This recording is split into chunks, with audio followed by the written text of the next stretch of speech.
மன்றத்தினுடைய கருத்துரைஞரும் ஜெயா கல்வியியல் கல்லூரி சென்னை சார்ந்த துணை முதல்வர் அம்மா பேராசிரியர் முனைவர் வி நளினி அவர்களை அழைக்கின்றோம். அவருடைய சிறப்பு என்னவென்று சொன்னால், தமிழ் பேராசிரியர் அல்ல, ஆங்கில வழியிலே கற்பித்து தரக்கூடியவர்கள் என்று சொன்னாலும் தமிழின் மீது அவருக்கு இருக்கின்ற அந்த ஆர்வம், எந்த தலைப்பை கொடுத்தாலும் நான் பேசுகிறேன் என்று முன்வந்து நிற்கின்ற அந்த முன்னெடுப்பு, எதுவாக இருந்தாலும் அமைப்பிற்கு மிகவும் உறுதுணையாக இருந்து அதிலே வெற்றிகரமாக தமது பங்கை செலுத்துவது, இப்படி அவர்களை பற்றி நாம் சொல்லிக்கொண்டே செல்லலாம். அத்தகைய சிறப்புக்குரியவர்கள் அம்மா நளினி அவர்கள் மிகப்பெரிய பொறுப்பில் இருந்தாலும் மிக இயல்பாக தன்னடக்கத்தோடு நடந்து கொள்ளக்கூடியவர்கள். அவர்கள் முதலில் நான் பேசுகிறேன் என்று, யாரெல்லாம் பேசுகிறீர்கள் என்று கேட்கிற பொழுது, நான் இதனை பேசுகிறேன் ஐயா என்று முன் வந்தவர் அவர் என்பதனை இந்த நேரத்தில் நான் சொல்லிக் கொள்வதிலே மகிழ்வடைகிறேன். அதோடு நூலினை பெற்று சிறப்பாக பாருங்கள், தமிழ் பேராசிரியர்கள் இருக்கிறார்கள், ஆனால் தமிழ் பேராசிரியர் அல்லாத ஆங்கில மொழியை பயின்றும் பயிற்றுவித்தும் கொண்டிருக்கக்கூடிய அம்மா அவர்கள் வள்ளுவத்தின் மீது கொண்டிருக்கின்ற அக்கறையின் காரணமாக இந்த சிறப்பானதொரு நூலுக்கு நான் நேர்மையான திறனாய்வை செய்து தருவேன் என்ற நம்பிக்கையோடு வந்திருக்கிறார்கள். அவர்களை அன்போடு அழைக்கின்றோம். நன்றி ஐயா, வணக்கம். அவையில் இணையம் வழியாக இணைந்திருக்கின்ற அனைவருக்கும் என் முதல் வணக்கம். என் தாய் தந்தையும் தாய் தமிழையும் வணங்கி உரை துவக்குகின்றேன். நம்மளுடைய ஐயா சொன்ன மாதிரி இது திருக்குறள், உலக மொழிகளில் திருக்குறள் மொழிபெயர்ப்புகள் அப்படின்ற ஒரு திறனாய்வு நிகழ்வு. இந்த புத்தகம் வெறும் ஒரு புத்தகம் அப்படின்ற சொல்ற நிலையை தாண்டி நம்மளுடைய பார்த்தசாரதி ஐயா அவர்கள் அந்த ஒரு நிகழ்வு தொகுப்பு ஒண்ணு வெளியிட்டு இருந்தாரு. அதுல குறிப்பிட்டபடி ஒரு ஆய்வு அறிக்கை. அதுக்கு எத்தனை பேர் கூர்ந்து கவனிச்சிங்கன்னு தெரியல. ஆய்வு அறிக்கை. அப்போ ஆய்வு அறிக்கைன்னா இது புத்தகம் இல்ல, அதற்கு மேலும் எவ்வளவு முயற்சி, கடுமையான முயற்சி. கடுமையை அப்படின்றது ஒரு சாதாரண வார்த்தை இல்ல.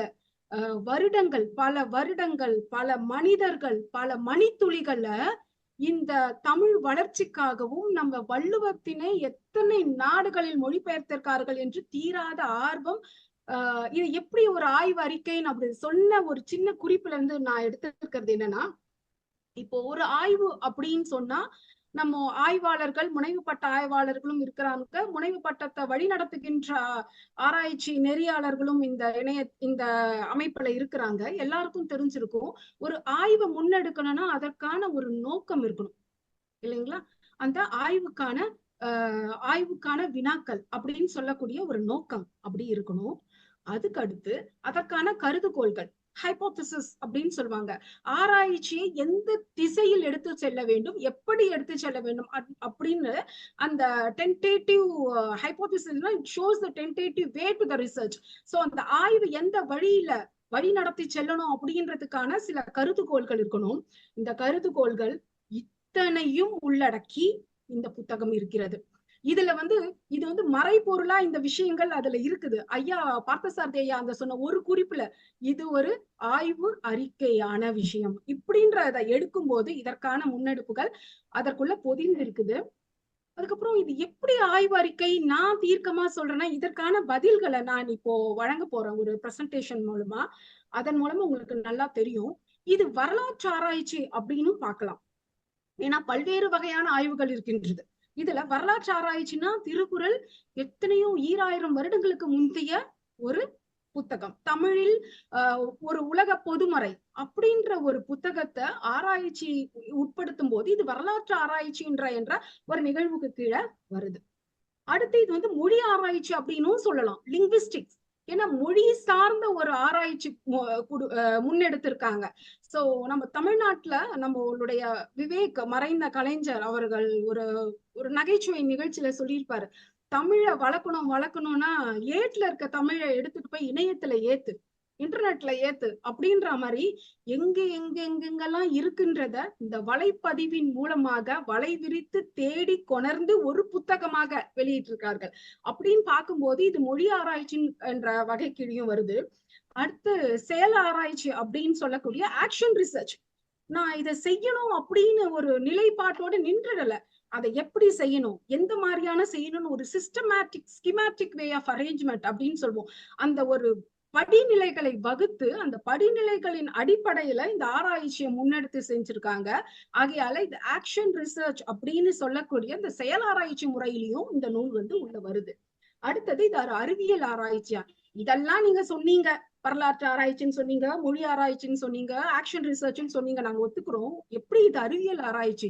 அறிவியல்னா ஆய்வரங்கம் வேணுமே, அப்படி கிடையாது. சயின்டிபிக் ஆட்டிடியூட், அந்த அறிவியல் மனப்பாங்கு, அறிவியல் நோக்கோட ஒரு பார்வையை நம்ம பார்க்கணும். அப்படின்னு பார்க்கும்போது இதுல வரக்கூடிய தரவுகள், உட்படுத்தப்பட்டிருக்க அந்த நிகழ்வுகளை எப்படி சொல்லி இருக்கிறாங்க, நேரம், காலம், எந்த ஆண்டு, எந்த வகையான மக்கள், எத்தனை சதவீத மக்கள் இத மொழிபெயர்த்திருக்காங்க, எத்தனை மொழிகளில மொழிபெயர்க்கப்பட்டு இருக்கிறது, எத்தனை மொழிபெயர்ப்புகள் இன்னும் நடைபெற்று கொண்டிருக்கிறது, இன்னும் நடைபெற வேண்டும் என்று புள்ளி விவரங்கள், ஸ்டாட்டிஸ்டிக்கல் மெஷர்ஸ் அப்படின்னு சொல்ற இந்த புள்ளி விவரங்களோட இந்த தரவுகள் தரப்பட்டிருக்கிறதுனால இந்த ஒரு ஆராய்ச்சி நூல் வெறும் சாதாரண ஆராய்ச்சிகளை தாண்டி அறிவியல் ஆராய்ச்சி என்ற நிலையிலையும் இருக்குதா.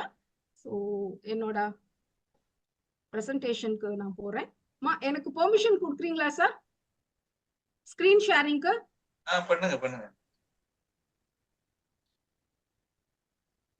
மிஸ்டர் சுரேஷ், சுரேஷ் இருக்கீங்களா? போஸ்ட் பர்மிஷன் கொடுக்கணும், ஒரு நிமிஷம். மிஸ்டர் சுரேஷ் இருக்கிறீங்களா?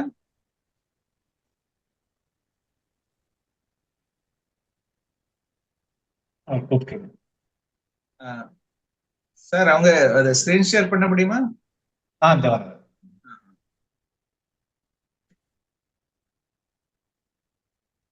ஆக இந்த புத்தகத்தை வந்து ஐயா, நம்ம பதிலை ஐயா அவங்க முதல்ல அந்த ஒரு வாய்ஸ் மெசேஜ்ல கொடுத்திருந்தாங்க. இந்த மாதிரி ஒரு புத்தகம் வந்து இருக்கிறது, ஆங்கிலத்துல இருக்குது, அதை உள்வாங்கி தமிழ்ல நீங்க வந்து திறனாய்வு செய்யணும் அப்படின்னு சொல்லும்போது எனக்கு ஒரு போராட்டம் இருந்தது.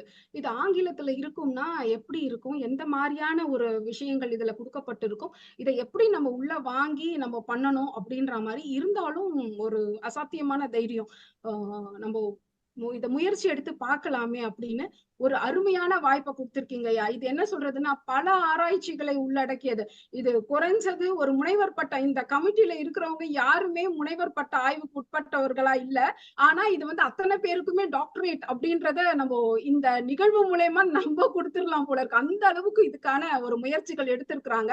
அது மட்டும் வெறும் முனைவர் பட்ட ஆய்வோடு நிறுத்தாம அதுக்கு மேலேயும் பிடிஎஃப்னு சொல்லுவோம் இல்லையா, போஸ்ட் டாக்டரல் ஃபெலோஷிப், அந்த அளவுக்கான தரவுகள் அதுக்குள்ள கொடுக்கப்பட்டிருக்குது.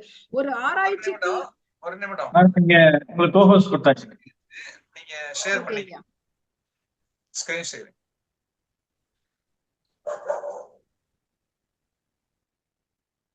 ஸ்கிரீன் தெரியுதுங்களா?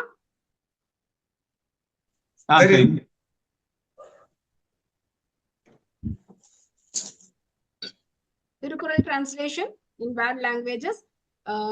அனைத்து தமிழ் அன்பர்களுக்கும் தமிழ் ஆர்வலர்களுக்கும் என்னுடைய நன்றியை தெரிவிக்கிறேன். இதுதான் இந்த புக்கோட அமைப்பு. நம்மளோட ஐயா உரைத்தன்றல் வெங்கட்ராமன் ஐயா காமிச்சிருந்தாங்க இந்த புக்கு எப்படி இருக்குன்னு. இந்த முன்பக்க அட்டை, பின்பக்க அட்டை, அந்த முன்பக்க அட்டை வடிவமைப்பிலே பாருங்களேன், எத்தனை மொழிகள்ல டிரான்ஸ்லேஷன்ல இந்த திருக்குறள் அப்படின்ற வார்த்தை இருக்கு அப்படின்றத பாருங்க. இது நிஜமாலுமே நம்ம தமிழரான ஒவ்வொருத்தரும் வந்து மிகவும் மகிழக்கூடிய ஒரு தருணம். இத்தனை மொழியில நம்ம தமிழா, இதை ஒவ்வொருத்தர் கத்துக்கிட்டாலே சொல்லலாம் நான் இத்தனை மொழி எனக்கு தெரியும்னு பாருங்க. அந்த வார்த்தைகள்ல திருக்குறள் எவ்வளவு அழகா கொடுத்திருக்காங்க, அந்த அட்டை படத்தையே எவ்வளவு அழகா வடிவமைச்சிருக்காங்க அப்படின்றத பாருங்க.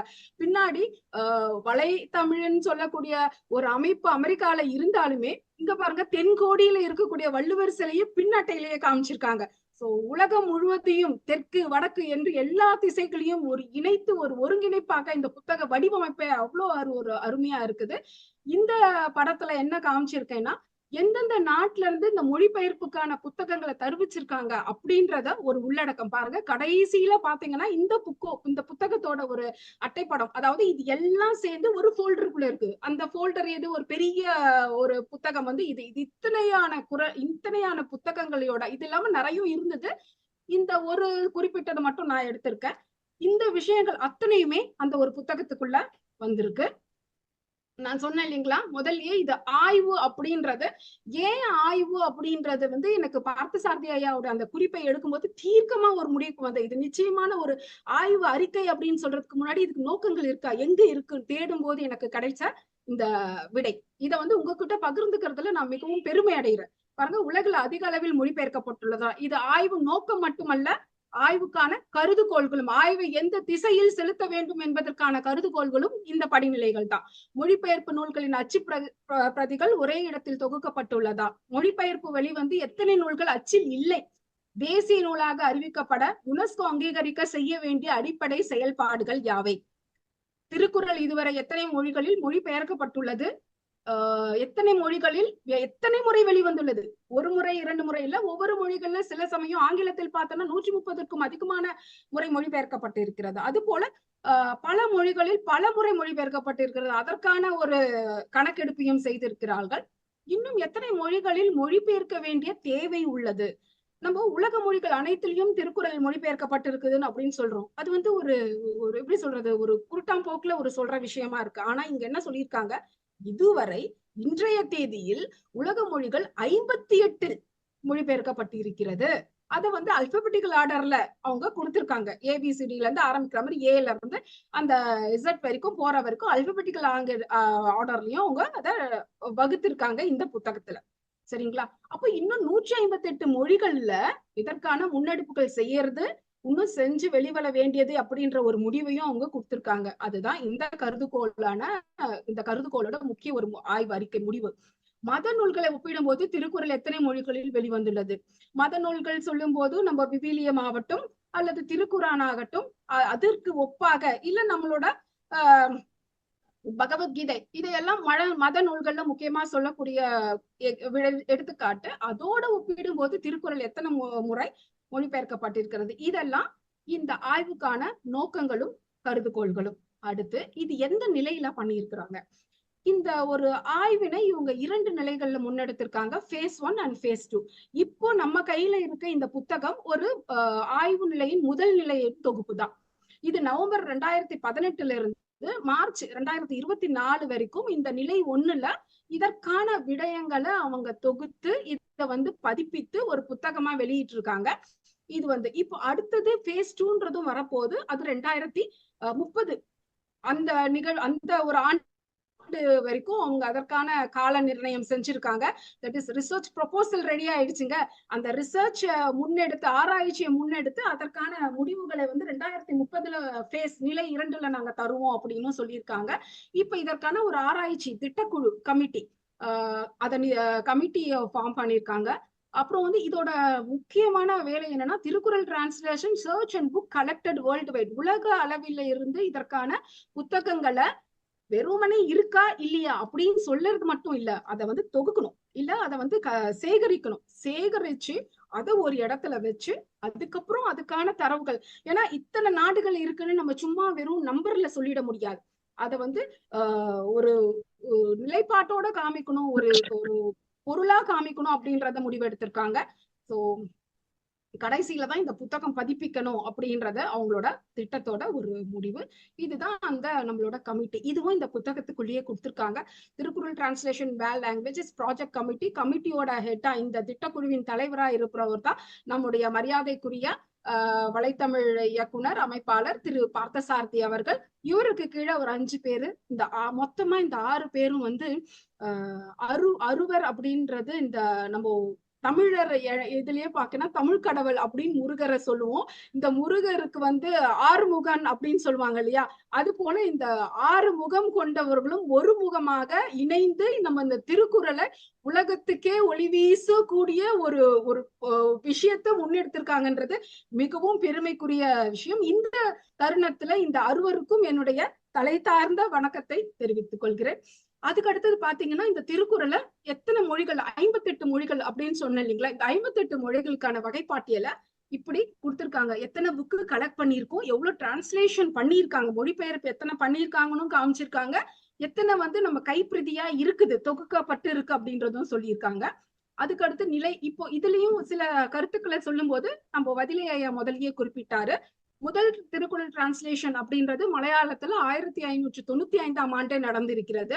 இரண்டாவது திருக்குறள் டிரான்ஸ்லேஷன் இது உலகளாவிய இந்த 58 நாடுகளில மொழிபெயர்க்கப்பட்டிருக்கிற திருக்குறள்ல இரண்டாவது அப்படின்னு சொல்லும் போது லத்தீன் மொழியில மிக ஒரு பழமையான மொழி இல்லையா? நம்ம சயின்ஸ் படிக்கும் போது எல்லாமே கிரீக் அண்ட் லாட்டின் ஒரு அந்த வார்த்தையை வாயில உடைக்கிற மாதிரி இருக்கும்னு நம்ம சொல்லுவோம்.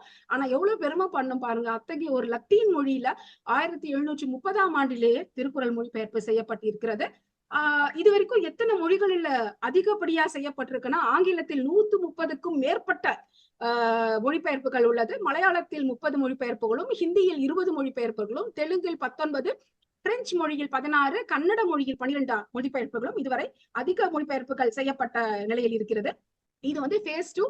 இது வந்து நம்ம பேசுவதற்கு காலம் நமக்கு வழி கொடுக்கும் அப்படின்னு நினைக்கிறேன். 2030 இந்த புத்தகத்தை கையில வச்சுக்கிட்டு இந்த phase 2க்கான ஆராய்ச்சிக்கான வழி நெறிகளையும் இங்க அவங்க தொகுத்துட்டாங்க. திட்டம் இப்படிதான் நாங்க பண்ண போறோம், இதுதான் எங்களோட நோக்கம், இந்த நோக்கத்துக்கான கருதுகோள்கள் இதுதான், இதெல்லாம் நாங்க ஃபாலோ பண்ணி இந்த 2030க்கான புக்கை வடிவமைச்சு தொகுத்து கொண்டு வரும்போது இப்படிதான் கொண்டு வருவோம். இந்த இடத்துலக்குள்ள நம்ம என்ன ஆயிடும் அப்படின்னா யுனெஸ்கோவோட ஹெரிடேஜ் புக் ஆஃப் மேன்கைண்ட் அப்படின்ற ஒரு பட்டத்தை நம்ம திருக்குறளுக்கு வாங்கி கொடுக்கணும், அப்படின்ற ஒரு அங்கீகாரத்தை வாங்கி கொடுக்கணும்ன்றதும் அவங்களோட குறிக்கோள்ல ஒரு முன்னெடுப்பா இருக்கிறது.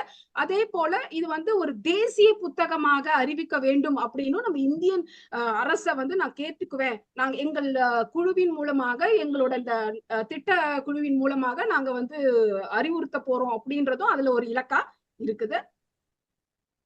பாருங்க, இது வந்து இந்த அவரோட மொழிபெயர்ப்பு சிகாகோ மாநாட்டுல இந்த புத்தக வெளியீட்டுல கொடுக்கறதுக்கு முன்னாடி ஒரு 48 மொழிகள்றாங்க. இப்போ நம்ம பதிப்பிச்சு நம்ம கையில் இந்த புக்கு இருக்கும்போது 58 மொழிகள் இருக்கிறது. இந்த 58 மொழிகளையும் நான் லிஸ்ட் பண்ணி இருக்கிறேன் என்னால முடிஞ்ச வரைக்கும். அரபிக் அப்படின்ற மொழியில ஆரம்பிச்சு பாருங்க 9 மொழி. அடுத்தது பிரெஞ்சு, மொத்தம் பாத்தீங்கன்னா 58 மொழிகள். வாக்ரிபாலி அப்படின்ற ஒரு மொழியோட 58 மொழிகள்ல இந்த மொழிபெயர்ப்பு செஞ்சிருக்காங்க. அது மட்டும் இல்ல, இது ஏன் நான் வந்து அறிவியல் பாங்கோட பாக்கணும் அப்படின்றதுனா இதுதான். ஒரு ஸ்டாட்டிஸ்டிக்கல் ரிப்போர்ட் கொடுத்திருக்காங்க இல்லையா, திருக்குறள் டிரான்ஸ்லேஷன் இந்திய லாங்குவேஜஸ், இந்திய மொழிகள்ல எத்தனை மொழிகள்ல இருக்கிறது அப்படின்னா இந்திய மொழிகள்ல 29 மொழிகள், 29 மொழிகள்ல இந்த திருக்குறள் மொழிபெயர்ப்பு இருக்குது. அது இல்லாம இது எந்த மொழி குடும்பத்தை சார்ந்தது, மொழி மட்டும் இல்ல, அந்த மொழி எந்த மொழி குடும்பத்தை சார்ந்தது, அதனாலதான் அந்த லிங்குவிஸ்டிக்ஸ் அப்படின்னு சொன்னேன். மொழியியல் ஆராய்ச்சியும் சேர்த்து செஞ்சிருக்காங்க. Indo European, Dravidian, cyano Tibetan அப்படின்ற எந்த மொழி குடும்பத்தை சார்ந்ததும் என்றும், அந்த மொழியோட நிலை எப்படி இருக்கு, அபிஷியல் மொழி அரசு மொழியா இருக்குதா இல்ல வந்து சிறுபான்மையினர் பேசக்கூடிய மொழியா இருக்குதா, அதுல எத்தனை டிரான்ஸ்லேஷன்ஸ் இருக்கு அப்படின்ற தரவுகளோட இந்த ஒரு அட்டவணையை கொடுத்திருக்காங்க அந்த புத்தகத்துல.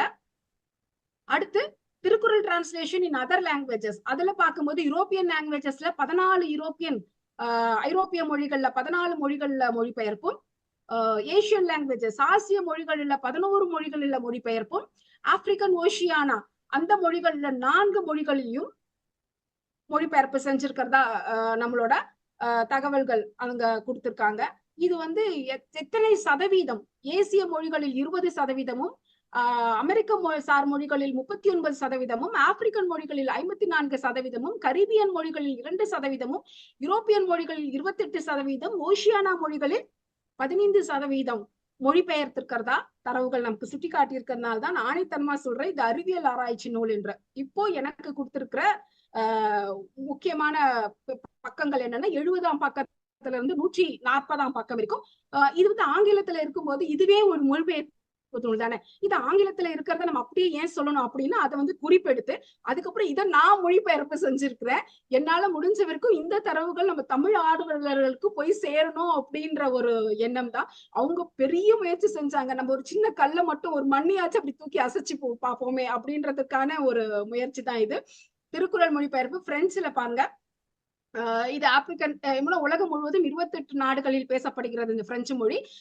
18 முறை மொழிபெயர்ப்பு செய்யப்பட்டிருக்கிறது. முக்கியமான சிறப்பான மொழிபெயர்ப்பு அப்படின்னு சொன்ன போனா நம்ம முத்துக்குமரன் சங்கிலி அவர்களும் ஞான தியாகு அவர்களும் 2012ஆம் ஆண்டு எடுத்த முயற்சி தான். இதுல மொத்த மொழிபெயர்ப்புகள் 16, சேகரிக்கப்பட்ட நகல்கள் 3. கேரோ மொழி, இது மேகாலய மக்களின் 60% மக்கள் இந்த மொழியை பேசுகிறார்கள். இது வந்து ஆஸ்ட்ரோ ஏஷியோ மற்றும் கேரோ வந்து சைனோ திபெத்தியன் சும்மா ஈக்குவலா ஒரு சம அளவுல பேசப்படுகிறது. திருக்குறள் காரோ மொழியில் 2000 ஆண்டில் மொழிபெயர்க்கப்பட்டது. இது தனித்துவமாக அமைவதால்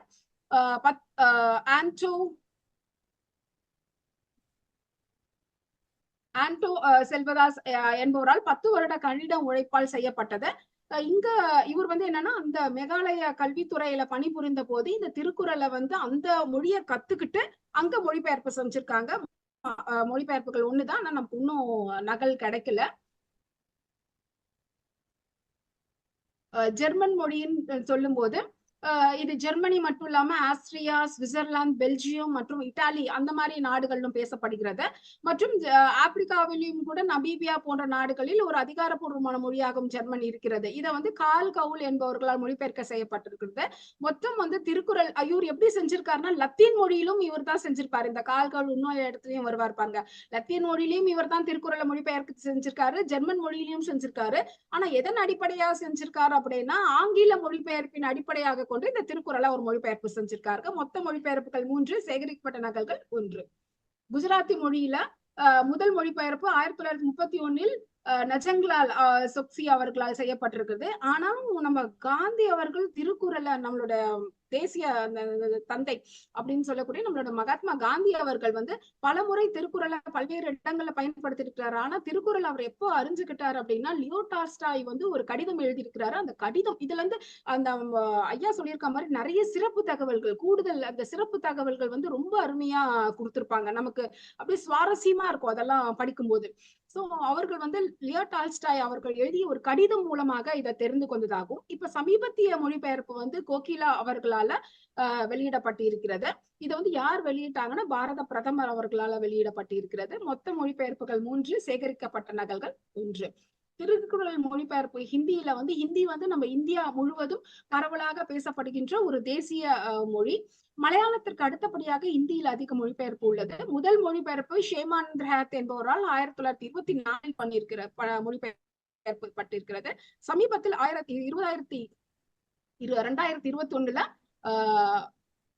இவர் பவன்குமார் என்பவரால் மொழிபெயர்க்கப்பட்டிருக்கிறது. இவர் தற்போது திருச்சிராப்பள்ளியில் உள்ள IIM இந்தியன் மேலாண்மை நிறுவனத்தில் இயக்குநராக உள்ளார்.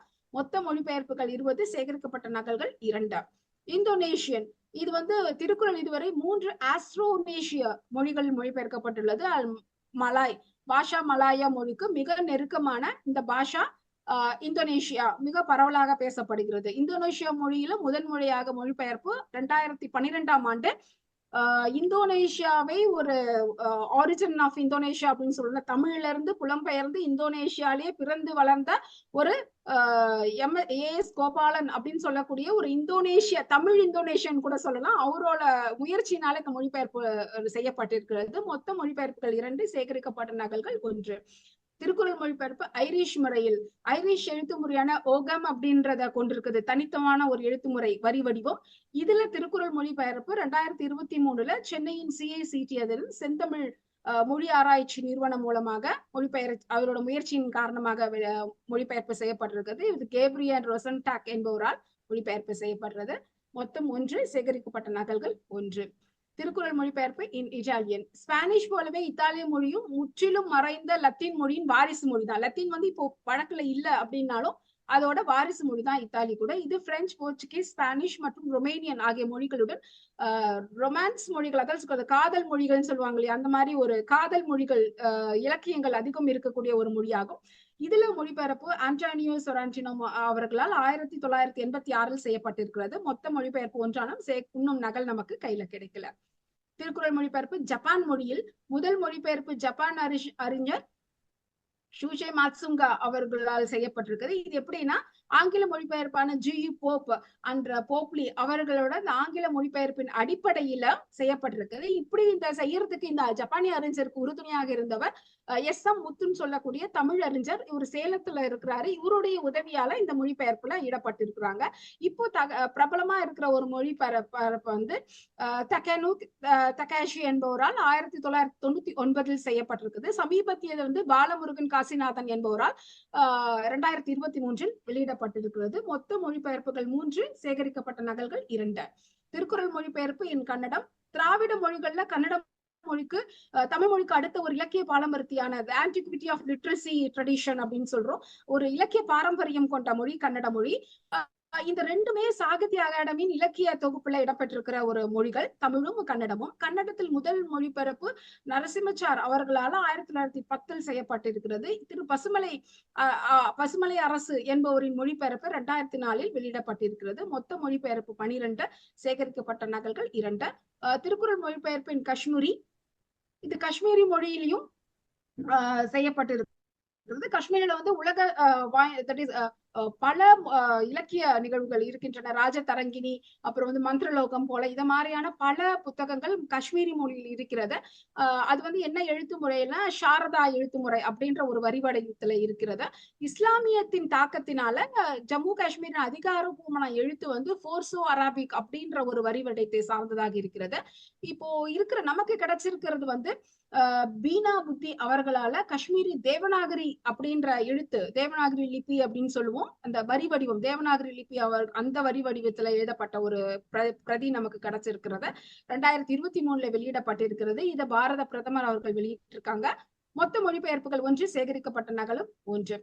திருக்குறள் மொழிபெயர்ப்பு இன் கேமர், இது வந்து வியட்நாம், கம்போடியா, லாவாஸ் இந்த நாடுகள்ல பேசப்படுகின்ற ஒரு மொழி கேமர்.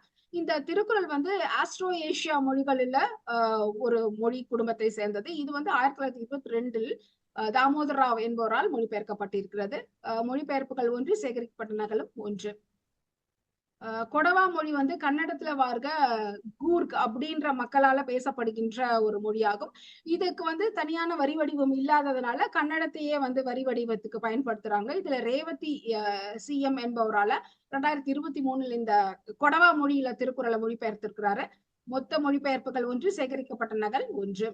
திருக்குறள் மொழிபெயர்ப்பு இன் கொங்கணி, திருக்குறள் முதல் கொங்கணி மொழிபெயர்ப்பு எல் புருஷோத்தமன் மல்லையா என்பவர் முன்னாள் கொங்கணி பாஷா சபா செயலாளராக கொச்சி அதுல இருந்திருக்கிறாரு. 2022 இவர் இதற்கான முன்னெடுப்பை சேர்ந்து வெளியிட்டிருக்காங்க. மொத்த மொழிபெயர்ப்பு 3 அப்படின்னாலும் நமக்கு இன்னும் நகல் எதுவும் கிடைக்கல. திருக்குறள் மொழிபெயர்ப்பின் கொராக்கா, இதுவும் வந்து கன்னடத்துல இருக்கக்கூடிய ஒரு சிறுபான்மை மொழியாகும். பல்வேறு திராவிட மொழிகளின் தாயகம், அதுதான் கர்நாடகான்னு சொல்றோம் இல்லையா, அதுல வந்து கொராக்கா, ஏன்னா குர்கீஸ் ஏற்கனவே இருந்துச்சு, இது கொராக்கா அப்படின்றது. இது வந்து சிறிய திராவிட மொழியாகும். இதுக்கும் கன்னடத்தோட அந்த லிபிஸ் தான் பயன்படுத்துறாங்க. ரைட்டிங் ஃபார்மேட்டுக்கு கன்னட எழுத்தையே பயன்படுத்துறாங்க.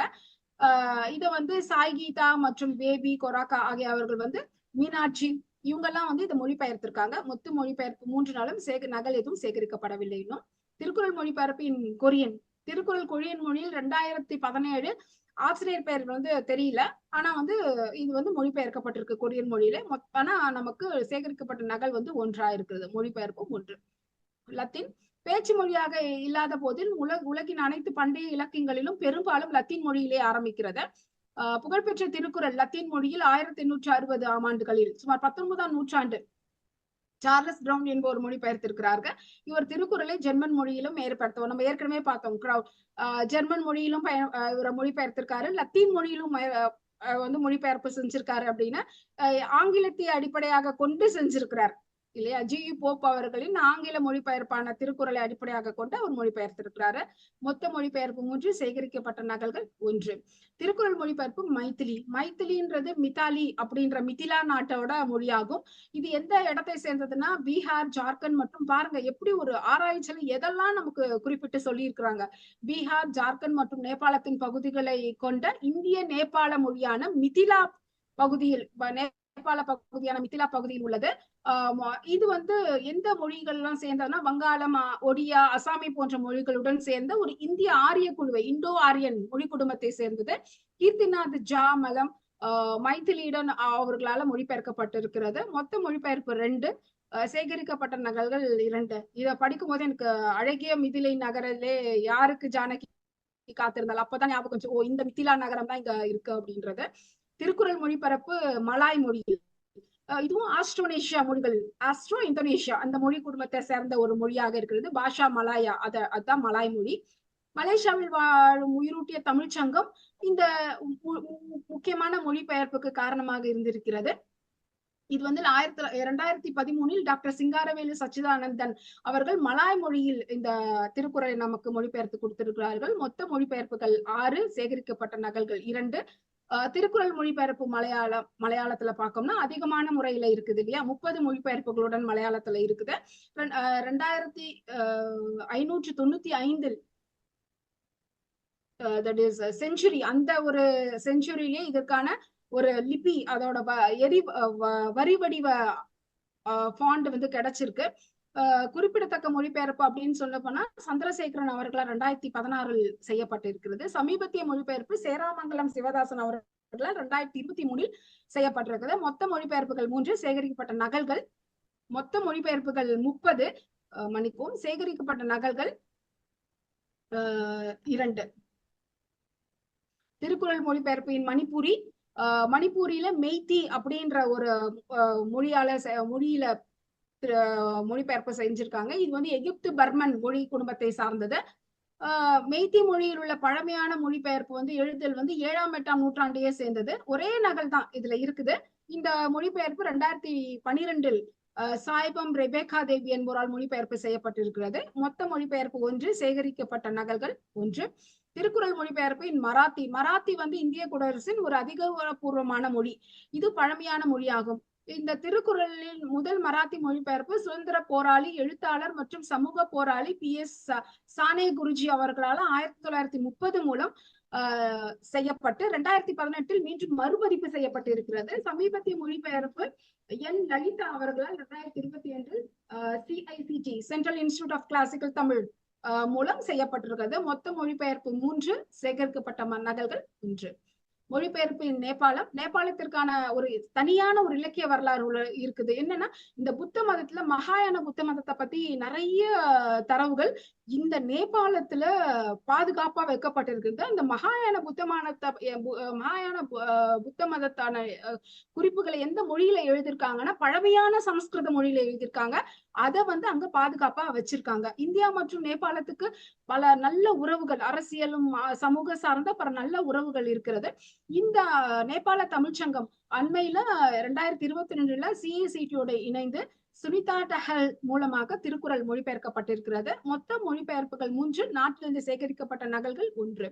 திருக்குறள் மொழிபெயர்ப்பின் ஒடியாவும் ஒரியா மொழியும் ஒரு இந்தோ ஆரிய மொழி. இது திராவிட எழுத்துக்களை போன்ற ஒத்த எழுத்துக்களை உடையது. 8 மொழிபெயர்ப்புகள் இருக்கின்றன ஒடியாவில். சமீபத்திய மொழிபெயர்ப்பு கிரிபாலா மேகந்த் அவர்களால் 2022 செய்யப்பட்டிருக்கிறது. மொத்த மொழிபெயர்ப்பு 8, சேகரிக்கப்பட்ட நகல்கள் 2. மொழிபெயர்ப்பின் பாரசீக மொழி ஜனவரி 2024 பாரசீகம் இந்தியாவால 9வது மரபு மொழியாக அங்க சேர்க்கப்பட்டதாக இந்திய அரசாங்கம் அறிவிச்சிருக்குது. இது மாதிரியான நமக்கு ஒரு சுவாரஸ்யமான கிடைத்திருக்க அரிய தகவல்களும் ஒவ்வொரு மொழி குடும்பத்தை பத்தி ஆராய்ச்சி பண்ணும் போதும் நமக்கு கொடுத்திருக்காங்க. இங்க நான் தொகுத்திருக்கிறது முக்கியமான மொழி தகவல்கள் மட்டும்தான் தொகுத்திருக்கேன். புத்தகத்தை ஒவ்வொருத்தரும் வாசிக்கும் போது உங்களுக்கு எவ்வளவு காலம் அதுக்கு கொடுக்கணும்னா ஒவ்வொரு முறை திருப்பி வாசிக்கும் போது பல்வேறு தகவல்கள் கிடைக்கும். ஒரு முறை கிடைக்கிறது அடுத்த முறை பார்க்கும்போது இன்னும் வேற மாதிரி ரொம்ப சுவாரஸ்யமான, சமீபத்துல வாசிச்ச புத்தகத்துல ரொம்ப ரொம்ப ரொம்ப மனதை தொட்ட சுவாரஸ்யமான புத்தகம்னா இந்த புத்தகம். நான் நிச்சயமா யாருக்கு நன்றி சொல்லணும் இல்ல, வதிலே ஐயாவுக்கு எனக்கு இதுக்கு ஒரு நீண்ட நெடுங்காலம் நன்றி சொல்லிட்டே இருக்கணும், ஒரு அருமையான வாய்ப்பு கொடுத்ததுக்கு. இந்த பாரசீக மொழிபெயர்ப்புல மொத்தம் செஞ்சிருக்கிறது 1 தான், சேகரிக்கப்பட்ட நகலும் 1. பொலிஷ் அப்படின்ற மொழியிலும் திருக்குறள் மொழிபெயர்க்கப்பட்டிருக்கிறது. உமாதேவி அண்ட் பாண்டி டயனோஸ்கி அவர்களால் இத சுருக்க வடிவில் செய்யப்பட்டிருக்காங்க. அதாவது PDF மாதிரி ஒரு சுருக்க வடிவில் செஞ்சிருக்காங்க. மொத்த மொழிபெயர்ப்பு 2, சேகரிக்கப்பட்ட நகல் 1. பஞ்சாபில வந்து கபீர்தாஸ் மற்றும் குருநானக் அவர்களின் அந்த கற்பித்தல்களுடன் தொடங்கிய வந்து தனித்துவமான இலக்கிய மரபு கொண்டது பஞ்சாபி மொழி. இதுலயும் ஒரு திருக்குறள் நமக்கு மொழிபெயர்ப்பு இருக்கிறது. தர்லோச்சன் சிங் என்பவரால் செய்யப்பட்டு 2012 சென்னையில் உள்ள CICT மூலம் வெளியிடப்பட்டிருக்கிறது. மொத்த மொழிபெயர்ப்பு 2, நாட்டிலிருந்து சேகரிக்கப்பட்ட நகல் 1. ரஷ்யன் மொழியில் புகழ்பெற்ற ரஷ்யன் எழுத்தாளர் லியோ டால்ஸ்டாய் 1908ஆம் ஆண்டு டிசம்பரில் மும்பையில் உள்ள தாரக்நாத் தாஸிற்கு எழுதிய கடிதத்தில் திருக்குறளின் 6 மேற்கோள்களை ஜெர்மானிய மொழிபெயர்ப்பிலிருந்து மேற்கோள் காட்டியுள்ளார். பாருங்க, 1908 லியோ டால்ஸ்டாய் அவர்கள் திருக்குறளை ஜெர்மானிய மொழியில நமக்கு இந்தியாவில இருக்கிற தாரக்நாத் என்பவருக்கு எழுதின கடிதத்துல குறிப்பிட்டிருக்கிறாரு.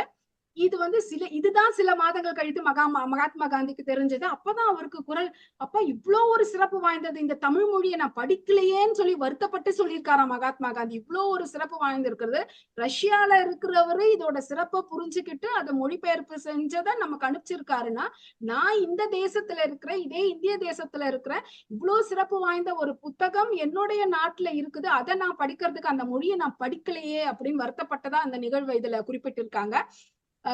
வித்தாலி ஃப்ரிட்ஜி என்பவர் 1991 முழு திருக்குறளை இவரோட முழு திருக்குறள் இணையத்திலையும் கிடைக்குது.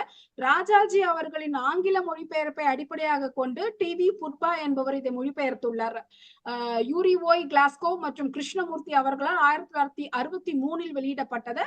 அந்த மொழிபெயர்ப்பு இப்பொழுது நமக்கு கிடைக்குது. மொத்த மொழிபெயர்ப்பு 4, சேகரிக்கப்பட்ட நகல் 1.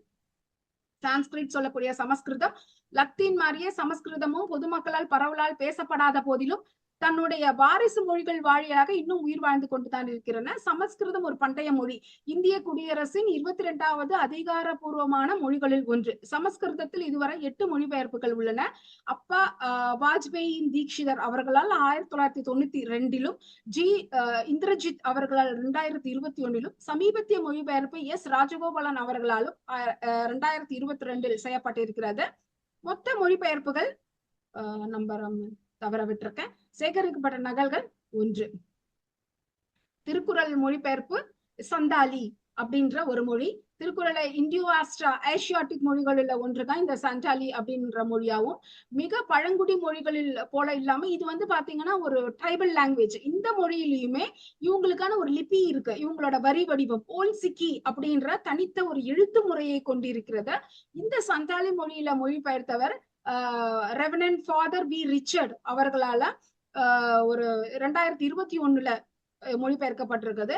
இதுக்கு துணை இருந்தவர் கோயம்புத்தூரில் அமைந்துள்ள நெருஞ்சி இலக்கிய இயக்கம் என்ற அமைப்பு வந்து இவங்களுக்கு துணை செஞ்சிருக்காங்க திருக்குறளை இந்த சந்தாலி மொழியில வெளியிடுறதுக்கு. மொத்த மொழிபெயர்ப்பு 1. இன்னும் நகல் எதுவும் சேகரிக்கப்படல, முயற்சி எடுத்துட்டு இருக்காங்க. சௌராஷ்டிரியன் திருக்குறள் மொழிபெயர்ப்பு சௌராஷ்டிரியன் மொழியில இது வந்து குஜராத்ல வந்து சௌராஷ்டிரம் என்ற பகுதியில உருவானது. ஆனாலும் அந்த மொழி பேசுறவங்க சில காரணங்களாக தெற்கில் புலம்பெயர்ந்திருக்கிறாங்க. இந்த முதல் மொழிபெயர்ப்பு 1980ஆம் ஆண்டு. சமீபத்திய மொழிபெயர்ப்பு டி.ஆர். தாமோதரன் அவர்களால் 2022 CAC2 அவர்களின் முயற்சியின் காரணமாக வெளியிடப்பட்டிருக்கிறது. மொத்த மொழிபெயர்ப்பு 2, சேகரிக்கப்பட்ட நகல்கள் 2. திருக்குறள் மொழிபெயர்ப்பு இன் சிங்களம். இலங்கைக்கும் தமிழர்களுக்குமான உறவு ஒரு நீண்ட கால உறவு. இன்னைக்கு நேத்து இல்லைங்க, நம்ம ராமாயண காலத்துல இருந்து இருக்கிற ஒரு உறவு இல்லைங்களா? சோ இந்த உறவு வந்து தமிழ் மற்றும் சிங்கள மொழிகளின் நெருக்கமும் ஒண்ணுக்கு ஒண்ணு இருக்கும். இதுல வந்து பிசிகமி மொழிபெயர்ப்பு முதன்முறையாக 1961 வெளியானது. கிடைக்கக்கூடிய நகல் வந்து வாசிரா பிரஜப் சிங் விஜயசிங்கே அவர்களால் 2012ஆம் ஆண்டு வெளியிடப்பட்ட பிரதி வந்து இப்போதும் நமக்கு கிடைக்குது. மொத்த மொழிபெயர்ப்பு 3, சேகரிக்கப்பட்ட நகல் 1. திருக்குறள் மொழிபெயர்ப்பு இன் ஸ்பானிஷ். திருக்குறளில் ஸ்பானிஷ் மொழிபெயர்ப்பு உலகளாவிய பரப்புக்கு மிகவும் முக்கியமானது. ஏனெனில் ஸ்பானிஷ் மொழி 21 நாடுகளுக்கு அதிகாரப்பூர்வமான மொழியா இருக்குது அப்படின்ற தகவலும் இங்க கொடுத்திருக்காங்க. சமீபத்திய வெளியிடுப்பு கிண்டல் பதிப்பகத்தால் வெளியிடப்பட்டு இருக்கிறது. ஆசிரியர் பெயர் குறிப்பிடப்படவில்லை. மொத்த மொழிபெயர்ப்புகள் 3. நாட்டிலிருந்து சேகரிக்கப்பட்ட நகல்கள் இன்னும் நமக்கு நகல் பிரதி எதுவும் கிடைக்கல. திருக்குறள் மொழிபெயர்ப்பு ஸ்வாஹில் அப்படின்ற ஒரு மொழியில மொழிபெயர்க்கப்பட்டிருக்கின்றாங்க. இது கிழக்கு ஆப்பிரிக்காவில சுமார் 200 மில்லியன் மக்களால பேசப்படுற ஒரு மொழியாக இருக்கிறது. 2024 இந்த ஸ்வாஹில் மொழியில திருக்குறள் மொழிபெயர்ப்பு செய்யப்பட்டிருக்கிறது. மொத்த மொழிபெயர்ப்பு 1, சேகரிக்கப்பட்ட நகல் 1. திருக்குறள் மொழிபெயர்ப்பு இன் ஸ்வீடிஷ். திருக்குறளை மொழிபெயர்க்கக்கூடிய முதல் ஸ்காண்டினேவியன் மொழி வந்து ஸ்வீடிஷ் மொழியில முழுமையா மொழிபெயர்ப்பு செய்யப்பட்டிருக்கிறது. யங் பிரிகோல் என்பவரால் 1971 இதை வந்து மொழிபெயர்த்திருக்கிறார்கள். மொழிபெயர்ப்பு நகல்கள் பெயர்ப்புகள் 1, சேகரிக்கப்பட்ட நகல் 1. திருக்குறள் மொழிபெயர்ப்பு தெலுங்கு. தெலுங்கு இந்திய குடியரசின் அதிகாரப்பூர்வமான ஒரு மொழி. திராவிட மொழிகளிலும் ஒரு முக்கியமான மொழி. மிக பழமையான மொழிபெயர்ப்பு 1880 செய்யப்பட்டிருக்கிறது. 1948 ஸ்ரீ ராமுலு ரெட்டியின் மொழிபெயர்ப்பு PDF ஃபார்மேட்லயும் நமக்கு இப்போ கிடைக்குது நெட்ல பார்த்தோம்னா. 2021 ஜெயபிரகாஷ் என்பவர்கள் தெலுங்கில் திருக்குறளை சிறப்பான மொழியில் மொழிபெயர்த்திருக்கிறார்கள். மொத்த மொழிபெயர்ப்பு 19. நாட்டிலிருந்து சேகரிக்கப்பட்ட நகல்கள் 2. இது வரைக்கும் 70ஆம் பக்கத்துல இருந்து 140ஆம் பக்கம் வரைக்கும் எனக்கு கொடுக்கப்பட்ட அந்த இதுல என்ன தரவுகள் இருந்ததோ, என்னால எல்லாருக்கும் என்ன சொல்ல முடியும்னு நினைச்சனோ அதை நான் சொல்லிட்டேன்னு நினைக்கிறேன். இந்த ஒரு தரவுகளின் அடிப்படையில் தான் நான் முதல்ல சொன்னதை வந்து நிரூபிக்கணும்னு நினைக்கிறேன். ஆமா, இது வந்து ஒரு அதிகாரப்பூர்வமான ஒரு ஆய்வு அறிக்கை அப்படின்ற அந்த ஒரு வார்த்தைக்கு என்ன ஒரு விளக்கம், இவ்வளவு தூரம். இது வந்து இதுல ஒவ்வொரு மொழிகளின் தரவுகளை கொடுக்கும்போது நான் சில முக்கியமான குறிப்புகளை மட்டும்தான் எடுத்திருக்கிறேன், அதை தான் மொழியாக்கம் செஞ்சிருக்கிறேன். ஆனா அவங்க இதுக்கான இது வந்து தொகுத்து வச்சிருக்காங்க. அப்ப தொகுக்கிறதுக்கு முன்னாடி எவ்வளவு தரவுகள் அவங்க எடுத்திருக்கணும். அதனால இது ஒரு கம்ப்ளீட் டேட்டா பேஸ் அப்படின்னு சொல்லுவோம்ல, இந்த சயின்ஸ் ஆராய்ச்சியில எல்லாம் சொல்லுவோம் கம்ப்ளீட் டேட்டா பேஸ் அப்படின்ற மாதிரி. அவ்வளவு தூரம் தொகுத்திருக்காங்க. ஒவ்வொரு மொழிக்கும் ஒரு பக்கம் அதை பிரிண்ட் பண்ணணும்னா நமக்கு ஒரு நாள்ல தேடினா அது பத்தாதுங்க. அதுக்கான கருத்துக்கள், அதற்கான யார் மொழிபெயர்த்திருக்காங்க, எத்தனை கிடைச்சிருக்கு, அது எங்க பதிப்பகத்துல பதிப்பிச்சிருக்காங்க, எவ்வளவு விலை, எத்தனை பக்கம், அது இணையத்துல கிடைக்குதா இல்ல எங்க வாங்கலாம், அதோட இந்த புத்தகங்களை வருவிச்சு அதை ஒரு இடத்துல தொகுத்து வச்சிருக்காங்க. நம்ம CICTன்னு சொல்லக்கூடிய செந்தமிழ் தமிழ் ஆராய்ச்சி நிறுவனம் மத்திய நிறுவனத்துல தொகுத்து வச்சிருக்காங்க. என்ன மாதிரியான ஒரு ப்ராஜெக்ட்டுங்க, அப்படியே தலை சுத்தி போயிடுச்சு பார்க்கும்போது. இப்படி ஒரு ஒரு ஆராய்ச்சியை செய்யறதுக்கு எப்படி அவங்களுக்கு தோணுச்சு? நம்ம சயின்ஸ்ல வந்து ப்ராஜெக்ட் எழுதுறோம், ரிசர்ச் ப்ரொபோசல் எழுதுறோம், இது வந்து ரொம்ப ஒரு சாதாரணமா விஷயமா இருக்கு. ஏன்னா ஒரு விஷயத்த பத்தி மட்டும்தான் அதுல வந்து ஆராய்ச்சி செஞ்சு அதுக்கான வடிவமைப்போ இல்ல ஒரு ஜேர்னல்ஸ், இன்டர்நேஷனல் ஜேர்னல்ஸ்ல பப்ளிகேஷன் போடுறதோ பண்ண முடியும். பட் இது வந்து ஒரு புத்தகமா தொகுக்கும் போது ஒவ்வொரு பக்கமும் ஒரு வந்து ரிசர்ச் பப்ளிகேஷன் சொல்லக்கூடிய அந்த ஆய்வு அறிக்கையா நம்ம சமர்ப்பிக்கலாம். ஒவ்வொன்றுத்தையும் ஒரு பேப்பர் பப்ளிகேஷன் கொடுக்கலாம். அப்படின்னு பார்த்தா இதுல குறிப்பிட்டிருக்க 58 மொழிகளுக்கு 58 பேப்பர்ஸ் இல்லைங்களா, 58 ஆராய்ச்சி கட்டுரைகள். அதே மாதிரி அத்தனை முன்னாடி தொகுத்துட்டு இருக்க விஷயங்களும் பின்னாடி செய்ய போறதுக்கான அவங்க எடுத்திருக்க முன்னெடுப்புகளும் கொஞ்சம் நஞ்சம் இல்ல. அடுத்தவங்களுக்கு பேசுறதுக்கு டைம் கொடுக்கணும். இருந்தாலும் வாய்ப்புக்கு நன்றி பாராட்டி அமர்கிறேன். நன்றி, வணக்கம். மகிழ்ச்சி. மிக சிறப்பாக, அதாவது இது ஆய்வுரையோட பாராட்டுரையாகவும் வழங்கிட்டீங்க. நான் ஒரு வேலை பண்றோம் அப்படின்னா அதுக்கு வந்து எந்த அளவுக்கு மெனக்கெட்டு இருக்காங்க அப்படிங்கிறது அவங்க சம்பந்தப்பட்டவங்களுக்கும் தெரியும். வந்து ஒவ்வொரு பக்கம் வந்து அந்த புள்ளி விவரங்கள் கொடுத்திருக்காங்கல்ல, அதுல வந்து வரக்கூடிய ஒவ்வொரு வரிகளும் வழி நிறைஞ்சதா இருக்கும். தேடி கண்டுபிடிச்சு இது பண்ணி பட செய்திகளை சேகரிச்சு மிகச்சிறப்பா சொன்னாங்க. நீங்க உங்களுடைய தொடக்கத்திலேயே இந்த அறுவர் குழுவை வந்து முருகப்பெருமானோட ஒப்பிட்டு 6 பேரும் சேர்ந்து இதை இது பண்ணியிருக்காங்க. அதுக்கு வந்து தலையா முகமா இருந்து அந்த தொகுப்பை வந்து மிக வெற்றிகரமா ஆக்கிய ஐயா பார்த்தசாரதி அவர்களுக்கு நாம் நன்றியை தெரிவிச்சுக்கணும். தமிழுக்காக அவர் ஆற்றுகிற பணி வந்து எந்த அளவுக்கு ஒரு உன்னதமான பணி அப்படிங்கிறது உங்களுடைய உரையை வந்து பாராட்டுரையாவே அமைச்சுக்கிட்டீங்க. ரொம்ப மகிழ்ச்சி, நன்றி.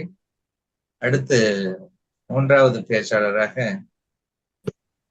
நாவரசி பிரவீனா சேகர் அவர்கள், மண்டலத்தினுடைய கருத்துரைஞர், இங்கே மருத்துவத்துறையில் பணியாற்றி இருக்கக்கூடியவர். சமீபத்திலே பொன்னர் சங்கர் என்ற கலைஞர் எழுதிய கலைஞருடைய அந்த கதைக்கு அது ஆய்வு நூல் ஒன்றையும் எழுதி முதல்வரிடத்திலே கலைஞர் தமிழ் ஆய்வறிஞர் விருதை பெற்றவர். கல்லூரியிலே உரையாற்றி இணைய வழி நிகழ்வாக இருந்தாலும் கல்லூரியிலே 1.5 மணி நேரத்துக்கு மேலாக பேசி அவரிடத்தை சிறப்பு பெற்றவர். மிக சிறப்பாக மண்டலத்தினுடைய வளர்ச்சியிலே உறுதுணையா இருக்கக்கூடியவர். அவருக்கு இந்த 3வது பக்கம் 40 பக்கம் மேலாக இருக்கக்கூடிய அந்த பதிவுகளை எடுத்து பேசுவதற்காக அன்போடு அழைக்கிறோம். மூன்றெழுத்து தமிழே, உன்னை 3ஆம் பிறை கொண்டு தாளாட்டுகின்றேன் மூச்சுக்காற்றை தென்றலாக மாற்றி. தாயே தமிழே, முதல் வணக்கம். இந்த ஆய்வு தலைமைக்கும் இணையத்தின் வழியாக இணைந்திருக்கும் உங்கள் அத்துணை பேருக்கும் என்னுடைய பணிவான வணக்கங்கள். திருக்குறளை திருவள்ளுவர் 2 அடிகளில் எழுதவில்லை, 1.25 அடியில் எழுதி வைத்தான்.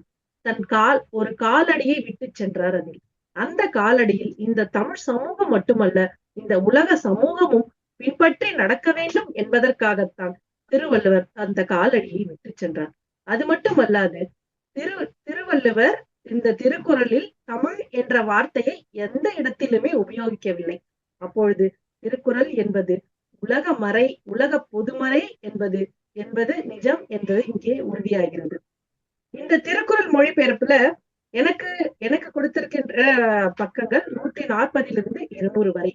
இந்த திருக்குறள் மொழிபெயர்ப்பு உலக மக்கள் அனைவரும் முன்னெடுத்து செல்ல வேண்டும் என்பதற்காக இந்த அருவர் குழு, இந்த ஆசிரியர்களான திரு பார்த்தசாரதி அவர்கள், திரு அஸ்ரப் அவர்கள், திரு ராஜேந்திரன் அவர்கள், இளங்கோவன் தங்கவேலு அவர்கள், செந்தில் செல்வன் துரைசாமி அவர்கள், அஜய்குமார் செல்வன் அவர்கள், இவர்கள் அறுவருக்கும் எங்களுடைய வாழ்த்துக்களையும் வணக்கங்களையும் தெரிவித்துக் கொள்கின்றேன். 141வது பக்கத்துல இருந்து 200வது பக்கம் வரை எனக்கு கொடுக்கப்பட்ட பக்கங்கள்.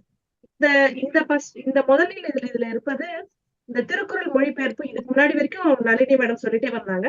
அதை தொடர்ந்து எந்த மொழிகளில் எல்லாம் செல்கிறது என்பதை நாம் தொடர்ந்து இங்கே காண்போம். திருக்குறள் மொழிபெயர்ப்பு தாய்மொழி. தாய் என்பது கிராதாய் என்ற ஒரு மொழி குடும்பத்தில் உள்ள தாய்மொழியில் திருக்குறள் மொழிபெயர்க்கப்பட்டுள்ளது. இந்திய மொழியில் பாலி மற்றும் சமஸ்கிருத மொழியிலிருந்து நிறைய வார்த்தைகளை பெற்று தாய்மொழி வழங்கப்பட்டு வருகிறது. தாய் குடும்பத்தில் உள்ள லயோ என்ற அதிக பேசப்படும் மொழியில் குறள் மொழிபெயர்க்கப்பட்டுள்ளது. உலக அளவில் அதிகமாக அழியப்பட்ட தாய் மொழியில் திருக்குறள் 2019ஆம் ஆண்டு டாக்டர் சுவித் விபுன் சேத் அவர்களால் மொழிபெயர்க்கப்பட்டுள்ளது. இது TM ராஜாராம் அவர்களின் ஆங்கிலத்தில் மொழிபெயர்க்கப்பட்ட மொழிபெயர்ப்பு அடிப்படையாக கொண்டு திருக்குறள் பேர்ல்ஸ் ஆஃப் இன்ஸ்பிரேஷன் என்ற தலைப்பில் நவம்பர் 2019ஆம் ஆண்டு பிரதமர் திரு நரேந்திர மோடி அவர்களால் வெளியிடப்பட்டுள்ளது. இந்த நூல் மொழிபெயர்க்க காரணமாக இருந்த மிஸ்டர் மூர்த்தி அவர்களுக்கு நூலாசிரியர்கள் நன்றி பாராட்டியுள்ளனர். 274 பக்கங்களில் அமைந்துள்ள இந்த நூலில் தாய்லாந்து தமிழ் அசோசியேஷன் என்ற பப்ளிஷரால் இந்த நூல் வெளியிடப்பட்டுள்ளது. இந்த நூல் மொழிபெயர்ப்பு 1, சேகரிக்கப்பட்ட நகல்களும் 1. அடுத்த மொழி திருக்குறள் மொழிபெயர்ப்பு இன் டோக்பிசின். பப்புவா நியூகினியா தீவில் பேசப்படும் இந்த மொழி 5 to 6 மில்லியன் மக்களால் பேசப்படுகிறது. இந்த அதிகாரப்பூர்வமான டோக்பிசினின் மொழிபெயர்ப்பு 22 மே 2023 அன்று இந்திய பிரதமர் திரு நரேந்திர மோடி மற்றும் பப்புவா நியூகினியா பிரதமர் ஜேம்ஸ் மாரப்பே அவர்களால் வெளியிடப்பட்டது. குறள் இன் டோக்பிசின் என்பது மாகாண ஆளுநரும் இணைந்து எழுதப்பட்ட உலகின் ஒரே திருக்குறள் மொழிபெயர்ப்பு இந்த மொழியில் உள்ளது என்பதை இங்கே பதிவு செய்துள்ளார்கள். பிரதமர் மோடி தனது உரைகளிலும் ட்வீட்களிலும் திருக்குறள் மொழிபெயர்ப்பை இவர் புகழ்ந்து எழுதியுள்ளார். இந்த புத்தகத்தின் தலைப்பு திருக்குறள் இன் டோக்பிசின். இதன் மொழிபெயர்ப்பாளர்கள் சுபா சசிதரன் மற்றும் கவர்னர் சசிதரன் முத்துவேல். இந்த மொழிபெயர் வெளியிட்ட ஆண்டு 2023ஆம் ஆண்டு. இதற்கு நன்றி திரு GJ Janhvi, professor agriculture university கோயம்புத்தூரில் இருக்கும் ஒரு யூனிவர்சிட்டியில இருக்கிற ஒரு ப்ரொஃபசர் இதற்கு உதவி செய்திருக்கிறார்கள். அடுத்தது இந்த மொழிபெயர்ப்பு 1, இதில் சேகரிக்கப்பட்ட நகல்கள் 1ஆகத்தான் உள்ளது. அடுத்த மொழி துளு மொழி. திருக்குறள் மொழிபெயர்ப்பு துளு மொழியில். துளு என்பது திராவிட மொழி, கர்நாடகத்தின் ஒரு தென்மேற்கு மூலையில் பேசப்படும் மொழி. 2011வது கணக்கெடுப்பின்படி 18 லட்சத்துக்கும் அதிகமான தாய்மொழி பேசுபவர்கள் பேசினாலும் ஆனால் யுனெஸ்கோ இன்னும் துளுவை குறைவாக பேசும் மொழியாகத்தான் அறிவித்துள்ளது. துளு மொழி பேசுபவர்கள் எண்ணிக்கை அதிகம் குறைவு இருந்தாலும் பாதிப்பில்லை. ஆனால் பிற மொழிகளின் தாக்கத்தால் இந்த மொழி நீர்த்து போவதாக இங்கே பதிவு செய்திருக்கிறார்கள். துளு மக்கள் பழமையான ஒரு கலாச்சாரம் கொண்ட மக்கள் என்பதை நம்முடைய அகநானூற்றில் இவர்களுடைய வாழ்க்கை முறையை பற்றி பதிவு செய்திருக்கிறார்கள். அதையும் நூலாசிரியர்கள் இங்கே குறிப்பிட்டுள்ளார்கள். துளு மொழிபெயர்ப்பு திருவள்ளுவரின் அறநெறிகளை துளு மக்களிடையே பரப்ப உதவும். உலக கிளாசிக் மொழிபெயர்ப்புகள் துளு மொழியில் ஆர்வத்தை வளர்க்க உதவும் இங்கே பதிவு செய்துள்ளனர். இந்த திருக்குறள் புத்தகத்தின் தலைப்பு திருக்குறளின் துளு. Translator Sayageetha and Meenakshi.